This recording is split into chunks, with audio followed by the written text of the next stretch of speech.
And greetings to you. Joe Rubenstein here, producer and host of Real-Time 1960s.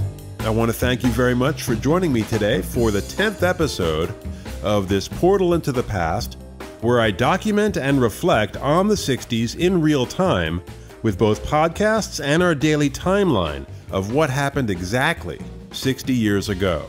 And that timeline, along with all our podcasts, social media links, contact info, so you can reach me directly with your feedback, which I strongly encourage you to do, all that can be found on our website, realtime1960s.com.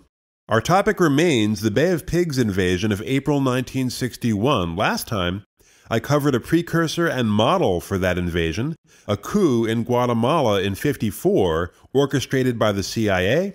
I talked about the growing antagonism between the U.S. and the Castro regime, which led to the initial invasion plan in 1959. I explained how the Cuban situation affected the 1960 presidential campaign. And finally, I examined the pressure on President Kennedy from the moment he took office to approve this invasion plan. So that's a lightning review of part 1, to which there's a link in today's show notes. That was called Planning Stages, where I presented the first 5 of my top 10 facts about the Bay of Pigs, and today's episode is called Invasion and Aftermath. So, Bay of Pigs, facts 6 through 10, right now.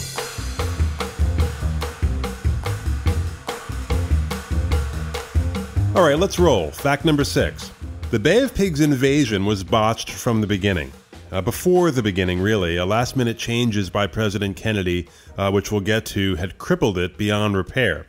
But the opening gambit was an attack from the air at 6 a.m. on Saturday, April 15, 1961, just 3 days after the Soviets had launched the first man ever into space. And this strike on 3 Cuban airfields by American B-26 bombers falsely painted over with Cuban markings was a model of ineptitude. At one of the airfields, the attackers mistakenly destroyed only non-operational aircraft. Another attacker had to bail out because of low fuel. A third was taken out by anti-aircraft fire. So in the end, the bombers only destroyed 5 of Castro's 36 combat planes, instantly putting the entire operation in mortal peril. Remember, a huge factor in the success of the World War II D-Day invasion, much larger scale, obviously, but it was an amphibious invasion, was that the Allies had air supremacy in Western Europe by the spring of '44.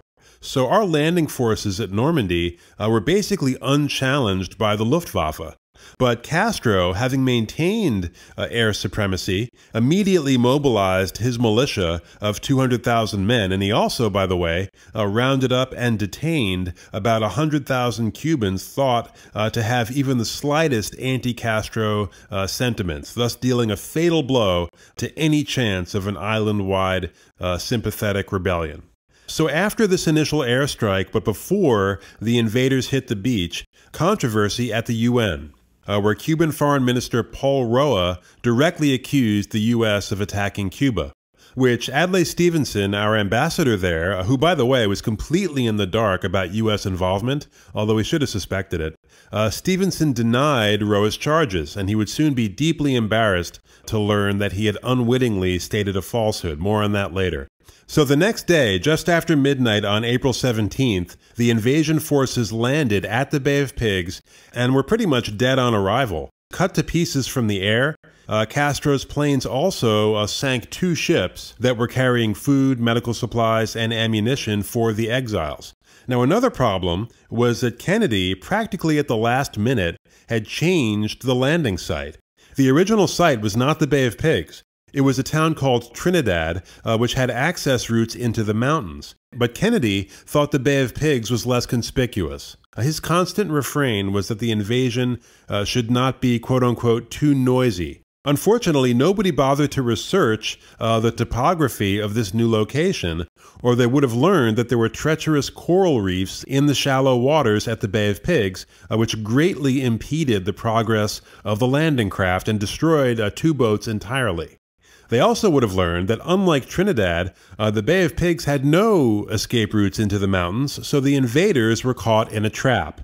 And Kennedy, ensconced with Jackie at his country retreat in Virginia, listened with mounting horror to progress reports over the phone from Richard Bissell, the CIA man in charge of the operation, at which point this previously gung-ho president abruptly changed course and refused all requests for further military support.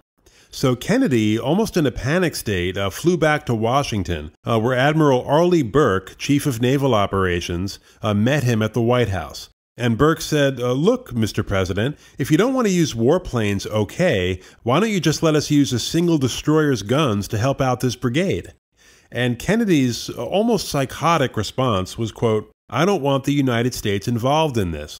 And Burke, stating the painfully obvious, said, hell, Mr. President, we are involved.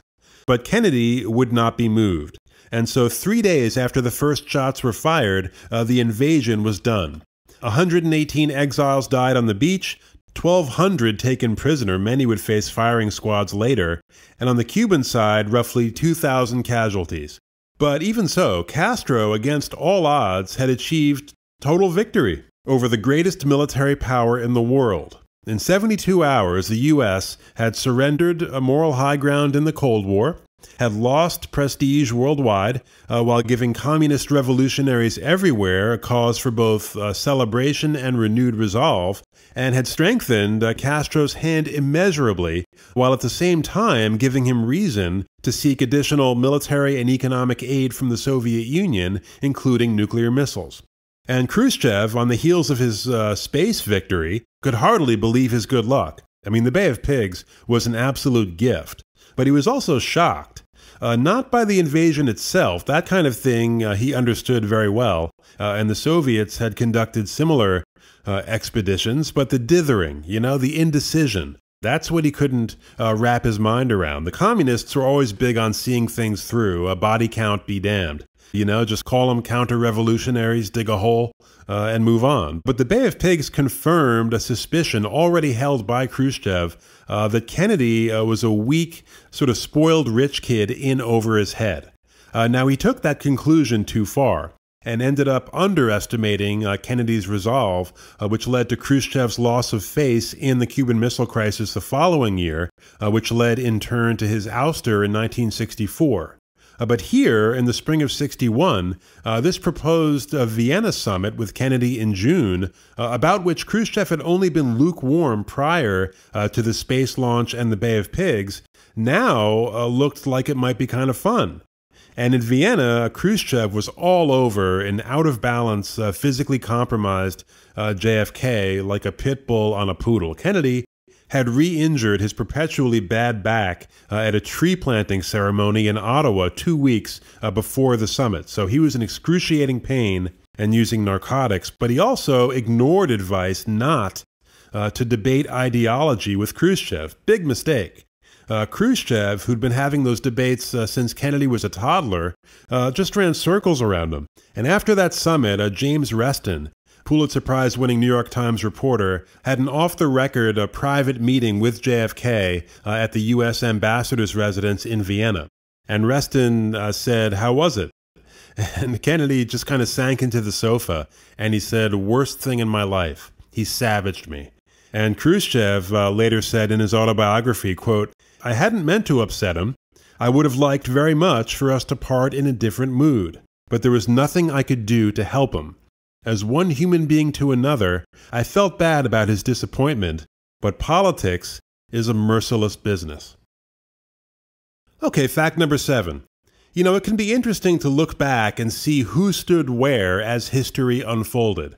I was just reading a remark made by New York Governor Nelson Rockefeller in June of 1961 in support of the Freedom Rides. That was a brand new form of civil rights activism at that time that was testing segregated bus terminals in the South and encountering ferocious opposition. Rockefeller said, quote, "The Freedom Riders are both admirable and evidence of vitality in our system." Which may not sound like much, but this is at a time when the overwhelming majority of politicians were either silent on the topic or negative. Former President Truman, for example, that same week said, quote, "The Freedom Riders stir up trouble. They ought to attend to their own business and work through the people who are interested in their welfare in an orderly, legal manner, unquote. So pretty patronizing.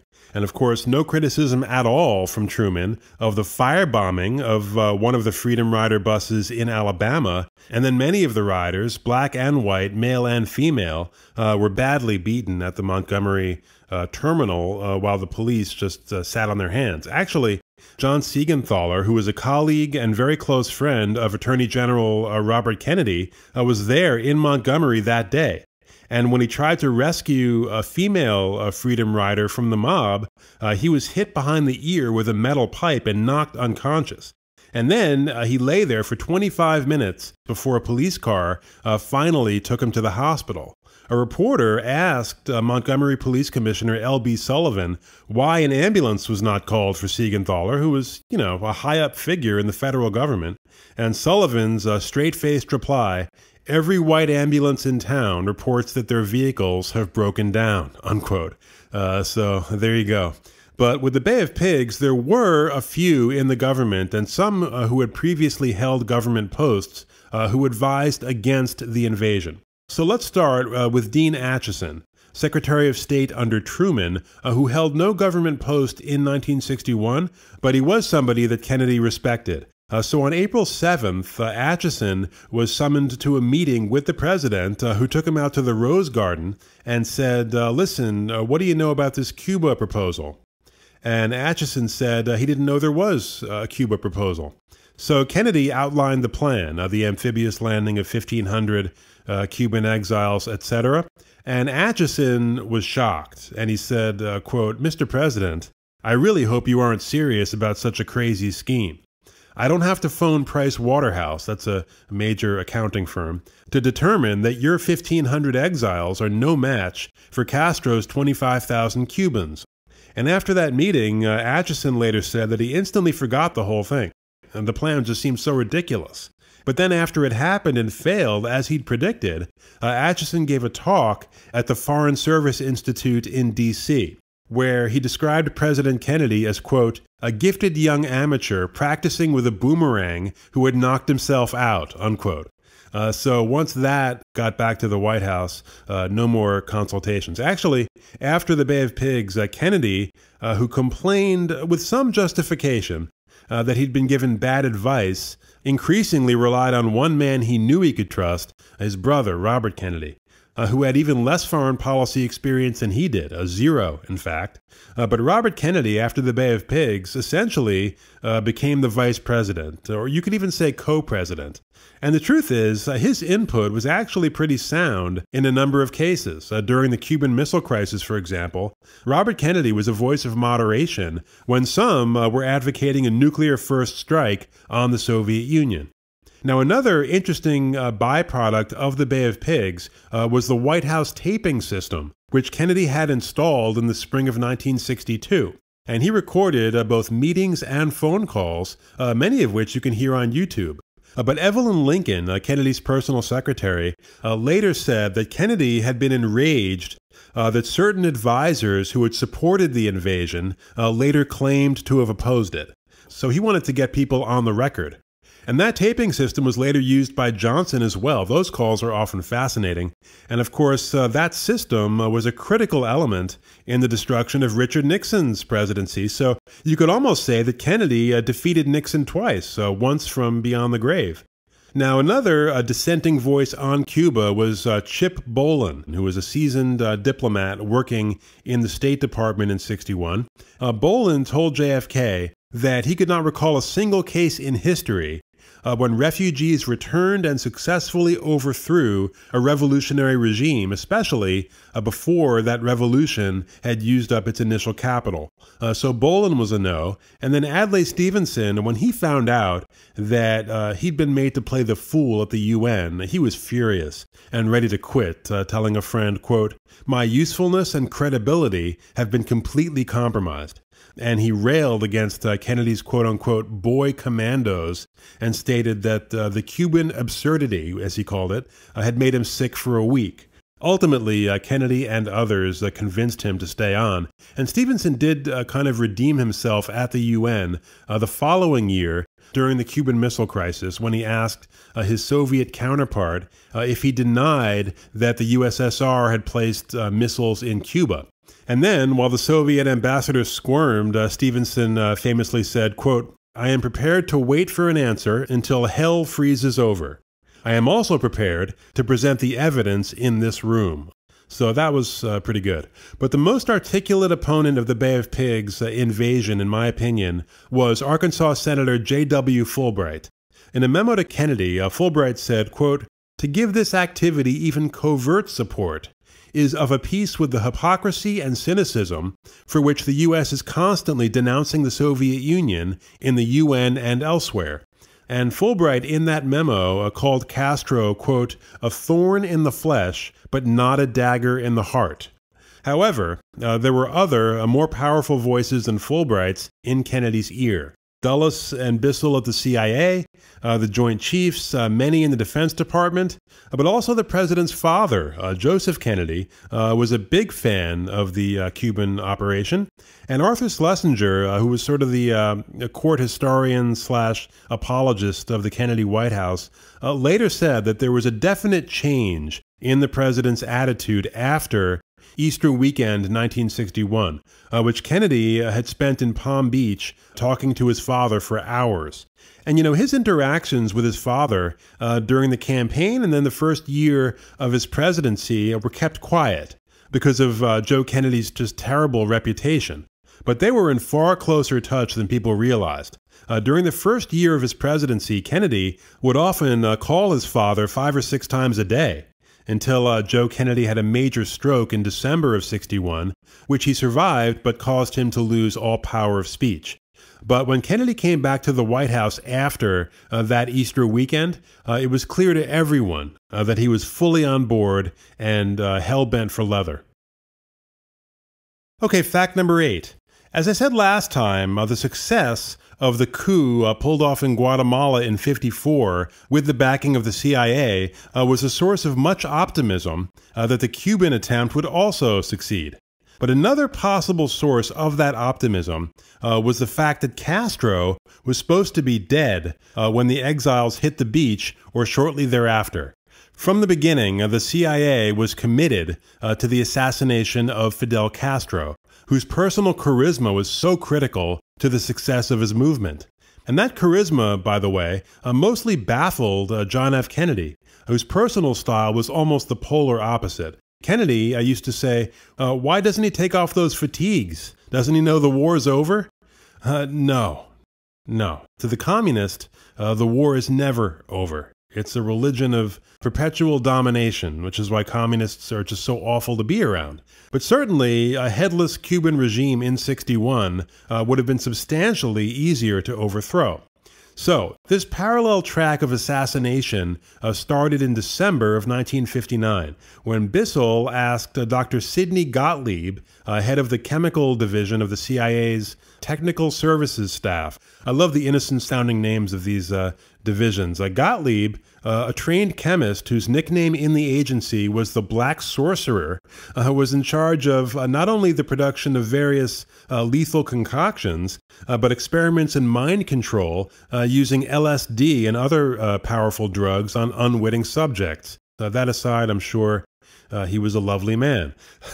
But things took an even darker turn in the summer of 1960 when the CIA extended one of its tentacles in the form of an intermediary named Robert Mayhew to the mob regarding this Castro hit. So Mayhew, a former FBI agent who took on freelance gigs for the CIA, met with 3 kingpins of the mafia.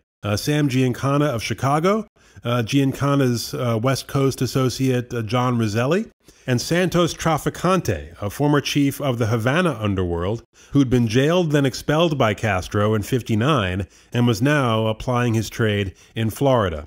And Mayhew, by the way, did not tell this trio that he was working for the CIA. He portrayed himself as an advocate for a kind of cabal of international corporations that had placed a $150,000 bounty on the head of Fidel Castro.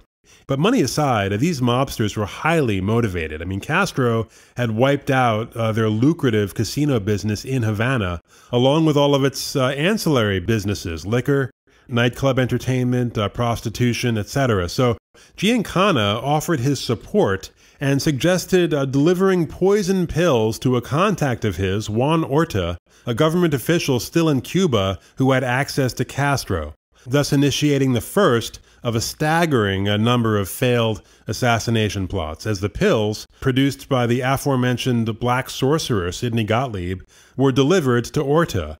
When he got cold feet, Anthony Verona, who was the head of a group called the Cuban Exile Junta, was tapped. He too was a washout, and so it went. So there was a special Senate committee formed in 1975, led by Senator Frank Church of Idaho, which investigated abuses by the various intelligence agencies as well as the IRS. And the Church Committee identified 8 separate attempts by the CIA to assassinate Fidel Castro between 1960 and 1965 by various methods: poison cigars, exploding cigars, a ballpoint pen with a hypodermic preloaded with poison, traditional mafia-style execution. There was a plan to blow him up during a visit to Ernest Hemingway's museum in Cuba, and character assassination plots as well, which read like something out of a bad Ian Fleming knockoff. Thallium salts to destroy Castro's famous beard, shades of Samson there. Lacing his radio studio with LSD to disorient him during broadcasts and damage his public image. None of this came to fruition. So there it is, your tax dollars hard at work. So here's a question. How much did Kennedy know about all this?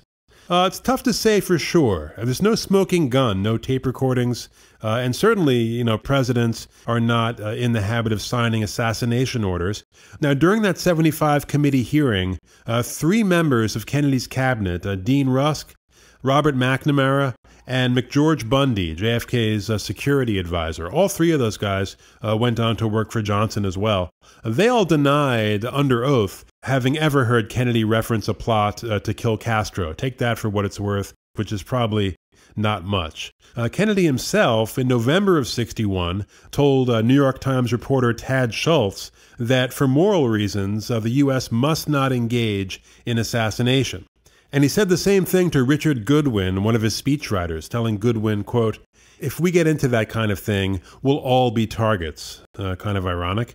But Kennedy, like all politicians, was certainly capable of lying on matters large and small. He once told his friend Ben Bradley, managing editor of the Washington Post, that he wasn't a quote-unquote skirt chaser, saying, quote, "You're all looking to tag me with some girl, and none of you can do it because it just isn't there," unquote. Hilarious. Just a brief digression. Here's what Larry Newman, a former Secret Service agent, said later about his experience trying to protect President Kennedy from himself, essentially. Quote, "You were on the most elite assignment in the Secret Service, and you were there watching an elevator or a door because the president was inside with 2 hookers. It just didn't compute. Your neighbors and everybody else thought you were risking your life, and you were actually out there to see that he's not disturbed while he's having an interlude in the shower with 2 gals from 12th Avenue, unquote. And Seymour Hersh, a Pulitzer Prize-winning reporter who wrote a brutal takedown of the Kennedy administration called The Dark Side of Camelot, he said in the epilogue to that book that if Kennedy hadn't been assassinated, Hersh thought that he very likely would have been brought down by a sex scandal. There were just way too many loose ends, blackmailers coming out of the woodwork, and the press, who knew about it, maybe not the extent of it, but definitely knew about it, was getting a little tired of covering it up. But getting back to what Kennedy may have known about the Castro hit, Bissell, who along with Allen Dulles was forced out of the CIA by Kennedy a few months after the Bay of Pigs, Bissell later said that Dulles almost certainly would have briefed Kennedy on the assassination plots, or at least made a clear inference. Bissell said that that's not the kind of thing that the agency would have sanctioned and pursued without presidential approval, which seems to me to make sense. And George Smathers, a Democrat senator from Florida in the 50s and 60s, and a close friend and kind of wingman of JFK, made two statements on this. First, in an oral history just a few months after JFK was killed, Smathers said that Kennedy had asked him in March of 61, so just before the invasion, whether, quote, people would be gratified if Castro were assassinated, unquote. And then, about 2 decades later, Smathers told historian Michael Beschloss that Kennedy had told him that when the invaders hit the beach, quote, someone was supposed to have knocked off Castro and there was supposed to be absolute pandemonium, unquote.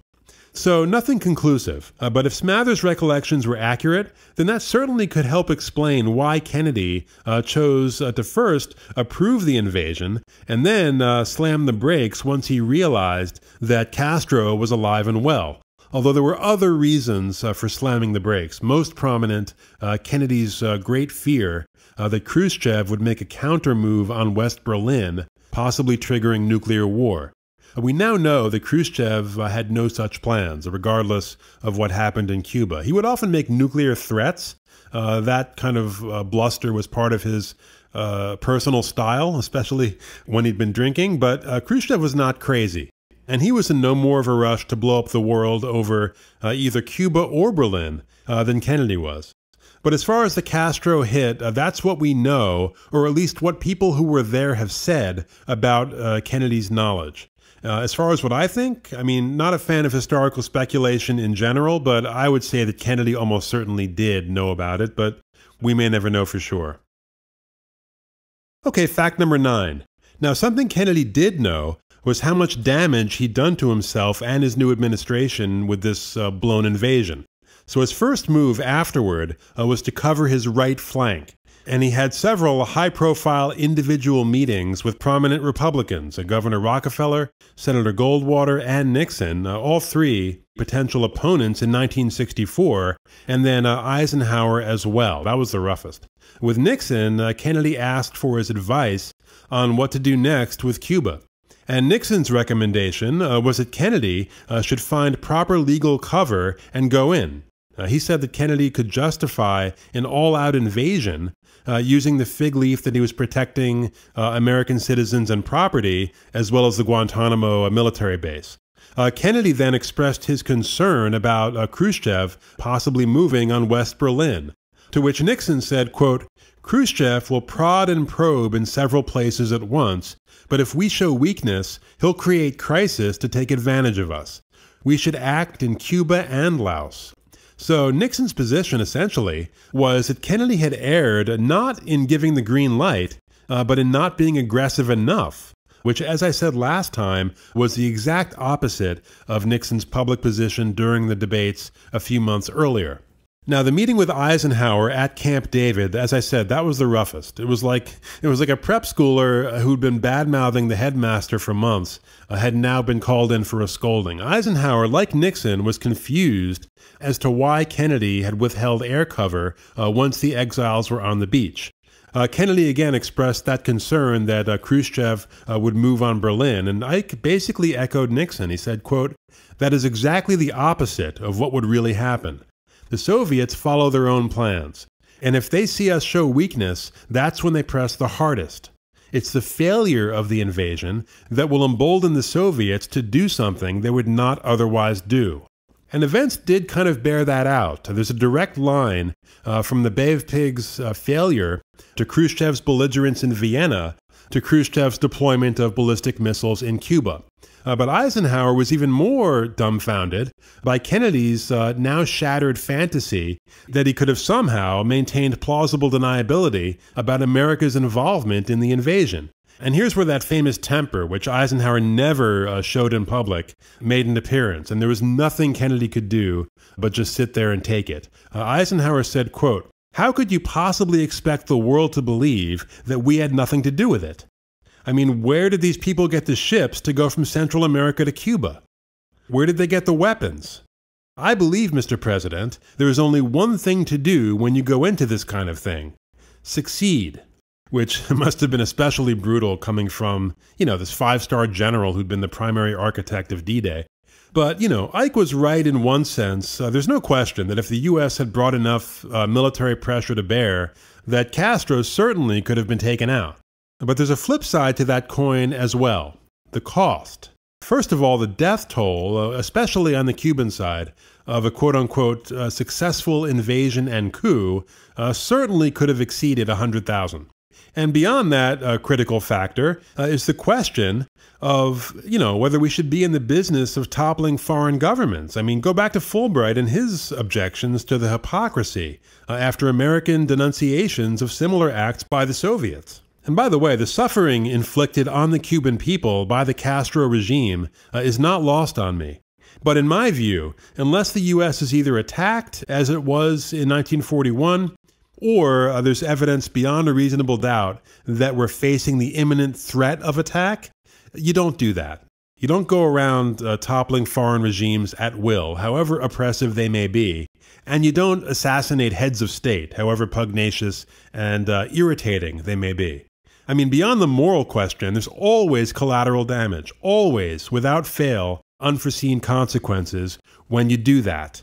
I mean, look at Iraq a few years ago and the rise of ISIS in that region that we destabilized for no good reason. Or look at Afghanistan. 20 years of nation building. What do we got? Chaos. And I hear some people say, well, the second we leave, there's going to be a bloody civil war. Wouldn't that be terrible? Yeah, it would be. And you know what? Afghanistan should really do something about that. So, as far as these regime change adventures, unless our hand is forced, hard pass. Okay, fact number 10. You would think, in the wake of this fiasco, that Kennedy's poll numbers would have taken a nosedive, right? But they actually went up. I think for several reasons. First, a phenomenon that's kind of gone by the wayside here, maybe for good. National unity in the face of a crisis, even if that crisis was self-inflicted. Second, Kennedy's strategy of meeting with his political opponents paid dividends. Each of those Republicans, including Eisenhower, issued statements of support for the president after their meetings and kept their criticisms private, at least for the time being. And finally, perhaps most important, Kennedy received substantial aid and comfort from the media, which did not exactly cover itself in glory in the aftermath of this episode, despite the fact that they'd been blatantly lied to by Kennedy at his April 12th press conference just prior to the invasion, when he said, quote, "There will not under any conditions be an intervention in Cuba by U.S. armed forces. The basic issue is not between the U.S. and Cuba. It is between the Cubans themselves. And I intend to see that we adhere to that principle." Obviously not true. He knew that the U.S. was not adhering to any such principle. Now, I should say, in the name of fair play, that Eisenhower also lied about the Bay of Pigs when he said in September of '61 that no invasion plan had been developed during his administration. This lie was immediately refuted by an anonymous source in the Kennedy White House, possibly Kennedy himself, who told the New York Times, quote, "I'm sorry to say the general is in error. I not only know there were plans for an invasion while he was in office, there are documents to prove it." And indeed there were. But Kennedy, at the first press conference after the Bay of Pigs on April 21st, continued to stiff-arm the press. He said in his opening statement, I found this incredible. He said, quote, "I know that many of you have questions about Cuba. I made a statement on that subject yesterday afternoon." He's referring there to a speech that he delivered to the American Society of Newspaper Editors, where no questions were taken, by the way. And it was a very bellicose speech. I'll get to that in a minute. But here at the press conference the following day, he said, quote, "I do not think that any useful national purpose would be served by my going further into the Cuban question this morning. I prefer to let my statement yesterday suffice for the present." And with that, he moved on to other topics. And in that room, full of veteran reporters, all but one swallowed that with barely a grumble. The exception was Sander Van Oker of NBC, who apparently did retain some testicular function. He asked Kennedy why they could not explore the real facts behind the Bay of Pigs. To which Kennedy responded with audibly less confidence than he'd recited that opening statement, quote, "Because I do not believe such a discussion would benefit us during the present difficult situation," unquote. But that was the end of that, so no profiles in courage in that room besides Van Ocker, who was basically just left high and dry by his colleagues. So why is this important?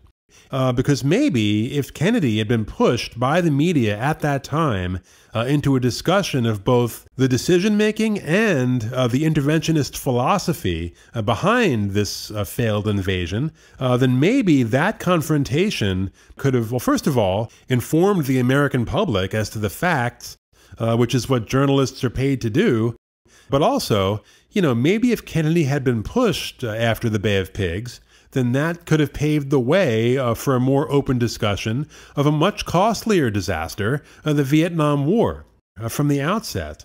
Because Kennedy, to demonstrate strength in the Cold War after the Bay of Pigs debacle and then the Vienna debacle, immediately set his sights on Vietnam.